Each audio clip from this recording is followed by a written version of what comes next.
Get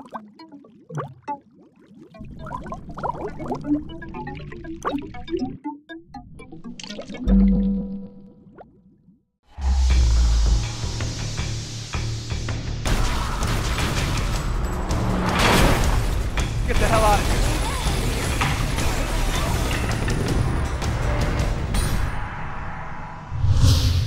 Bienvenue dans Inside, l'émission qui n'a pas besoin de faire de sport pour enchaîner les smash. 15-30. Qui dit nouvelle console Nintendo, dit nouveau Zelda, nouveau Mario, nouveau Donkey Kong, et surtout, nouvelle réunion de famille. Car oui, Smash Bros c'est ça. Tous les membres de la Nintendo Family se retrouvent afin de montrer qui est le patron. Et avec un épisode par machine, et ce depuis la Nintendo 64, cette série est vraiment devenue culte pour bon nombre de gamers. Et cette année est à marquer au fer rouge, car ce n'est pas une, mais deux versions du jeu qui nous sont proposées. Sorti en éclaireur, Super Smash Bros for 3DS a réussi un pari fou. Retranscrire, sur version nomade, les sensations des combats dynamiques de la série, tout en offrant une expérience rendant ce jeu tout simplement indispensable pour tous les possesseurs de 3DS. Et quelques mois plus tard, voilà qu'arrive le Saint Graal. Super Smash Bros for Wii U débarque avec ses 49 personnages jouables, ses Smash à gogo et ses heures de fun tant convoitées. Et c'est Najim Messaoudi, chef de produit chez Nintendo, qui nous parle de cet opus. La première question qui nous brûle les lèvres concerne le roster. Nous avons pu voir que l'entraîneur de Wii Fit était de la partie. Mais rassurez-nous, pour l'envoyer dans le décor, on va quand même pas devoir travailler à fond nos abdos fessiers ici. Pour battre l'entraîneur de Wii Fit, va falloir plus que travailler vos abdos fessiers. Il est super athlétique et il a des mouvements super puissants. Honnêtement, ça pourrait être un des personnages les plus forts. Et puis, la façon de l'utiliser, elle est quand même super fun. On s'attend vraiment à tout sauf à utiliser l'entraîneur Wii Fit dans Smash Bros. Et pour le coup, c'est vrai que ses positions, elles sont plutôt puissantes et il a une sacrée allonge, que ce soit l'entraîneur ou l'équivalent féminin. Nous voilà rassurés, on a hâte de le tester. Vous n'êtes pas sans savoir qu'un buzz a éclaté auprès de Luigi. Ces derniers temps, il semble un petit peu... comment dire, un peu à cran.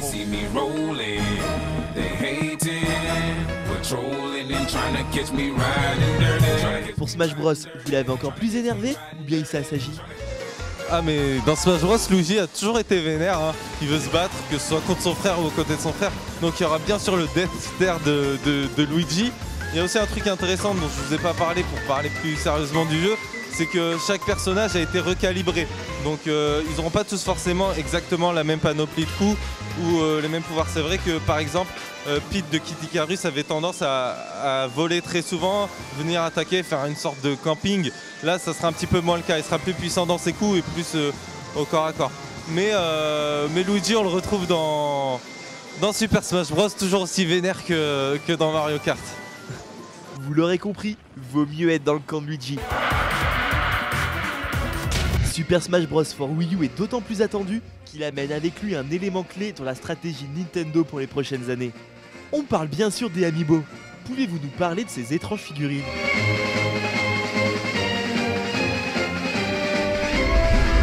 Les Amiibo, ce sont les figurines de Nintendo. Donc il y en a qui sont issus de l'univers Mario, d'autres de Zelda, Pokémon, Metroid. Vraiment, on peut en imaginer tout un tas. L'intérêt de ces figurines, c'est qu'elles utilisent le NFC qui est directement intégré dans le Wii U Gamepad de la Wii U. Donc on va pouvoir envoyer et recevoir des informations sur cette même figurine. Donc ça envoie des datas dans le jeu, mais ça en enregistre également. Et ce qui est super bien dans ces figurines Amiibo, c'est qu'elles vont être cross-jeux. Donc on va pouvoir utiliser une seule et même figurine dans différents jeux. Donc du coup on peut se dire que ça s'adresse à tous les publics selon les jeux auxquels ils jouent. Ça c'est déjà un premier point. Et on peut imaginer que la figurine Mario que vous allez utiliser dans Smash Bros, vous pourrez aussi l'utiliser dans Mario Kart 8. Ce qui implique quelque part que Mario Kart 8 est amené à évoluer. On va aussi avoir Captain Toad qui sera compatible, Yoshi Woolly's World qui sera aussi compatible Amiibo. On a aussi Mario Party 10 qui va l'être. Et il y a cet aspect collection puisque les figurines sont très bien finies, elles sont très jolies. Il va y avoir des collectionneurs, des joueurs selon les jeux avec lesquels elles seront compatibles et aussi les fans qui voudront toutes les avoir. Autant dire que ça lie l'utile à l'agréable. Amen. La version 3DS contient un mode inédit, le Smash Run. Allons-nous le retrouver dans la version Wii U? Le Smash Run, il est disponible dans la version 3DS uniquement de Smash Bros. Donc en quoi ça consiste? On va avoir son personnage, on va être dans un espèce de petit niveau de plateforme pendant 5 minutes.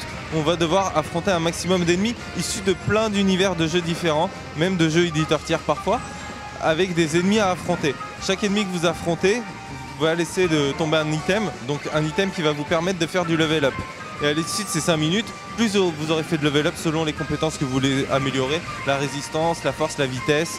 Ben, à la fin de ces 5 minutes là, vous allez affronter 3 autres joueurs, donc ça va être un combat à 4, qui ont aussi fait 5 minutes de level up. Donc il faut assurer pendant ces 5 minutes là pour booster son personnage un maximum, et être le plus compétitif possible lors de l'affrontement final entre les 4 joueurs. Et donc ce mode là est pas disponible sur Wii U, c'est une exclue 3DS pour rendre cette version 3DS un petit peu plus riche et différente. On a hâte de découvrir tous ces nouveaux modes. Mais avant, il est temps de passer au Test Inside en mode People Smash. Certaines personnalités veulent rejoindre le roster déjà bien fourni de ce Smash Bros, et c'est à vous de nous dire s'ils ont leur place ou non. D'accord, pas de problème. Premier challenger, Statham. Ouais, je le vois bien dans Smash Bros et mettre des grands coups de boule à la Honda dans Street Fighter 2. C'est Brad Pitt. Oui, mais dans Fight Club. Bah ouais, là c'est différent. Ouais, du coup, en plus, bon, je vais spoiler, désolé ceux qui l'ont pas vu. Avec son espèce de schizophrénie, je pense qu'il peut se dédoubler et bien se taper à la ninja dans Smash Bros.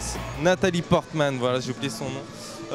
Pourquoi pas en mode danseuse pour contrer, comme dans Black Swan, pour contrer l'entraîneur Wii Fit.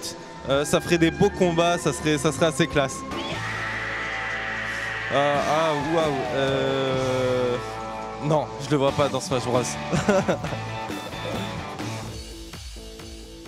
Justin Bieber dans Smash Bros, je pense que c'est le personnage le plus important pour s'acharner dessus. On sait que dans Smash Bros Wii U va y avoir des espèces d'ennemis à part, des espèces de gros boss qui vont venir pourrir un peu la partie des 4 joueurs et les taper. Donc on a le choix entre se défendre contre lui ou continuer à se taper en essayant d'esquiver ses coups. Là je pense qu'il faut faire venir Justin Bieber pour se mettre à 4 dessus.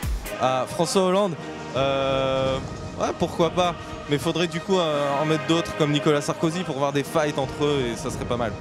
Bon et bien, si vous avez besoin d'aide pour la sélection du prochain Smash Bros, on est dispo.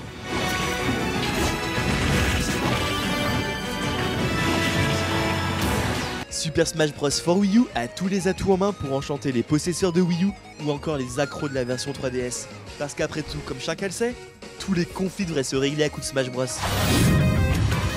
Allez, nous on vous laisse, on doit encore perfectionner notre Smash. Alors à une prochaine dans Inside.